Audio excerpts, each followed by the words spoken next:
மாப்பிள்ள, நீ சொன்னில அல்வா மல்லிகைப்பூ, ஆமா, எனக்கு ஞாபகம் வந்துருச்சு. என்னங்க? எங்க அண்ணன் தம்பி நாங்க 4 பேரு. சரி. நான் தான் கடைசி ஆளு.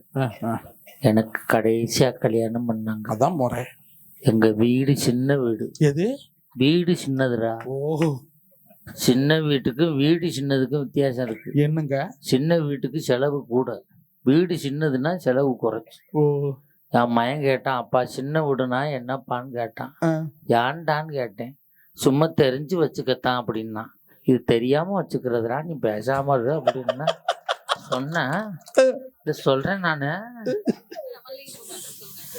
சொல்றேன். எங்க வீடு சின்ன வீடு. சரி. எங்க அண்ணனுக்கெல்லாம் கல்யாணம் பண்ணிட்டு நான் கேட்டேன், வீடு சின்னதா இருக்குடா, எப்படா குடும்பம் நடத்தினீங்க அப்படின்னு கேட்டேன். அவன் சொன்னான், ஒன்றும் இல்லை, நைட்டு வரும்போது மல்லிகைப்பூவும் அல்வாவும் வாங்கிட்டு வா, இதை பிரித்து வை, இந்த வாசனையில் உன் பொண்டாட்டி முழிச்சுக்கிடுவா, குடும்பம் நடத்தின ஐடியா சொன்னாங்க. அதே மாதிரி 350 ரூபாய்க்கு மல்லிகைப்பூ, 450 ரூபாய்க்கு அல்வா வாங்கிட்டு வந்து சரி நைட்டு 10:45 பிரித்து வச்சேன்டா. பழக்க தோஷத்தில் எங்கள் அண்ணன் பொண்டாட்டி 3 பேரும் முழிச்சுக்கிட்டாளுங்க, என் பொண்டாட்டி முழிக்கவே இல்லை.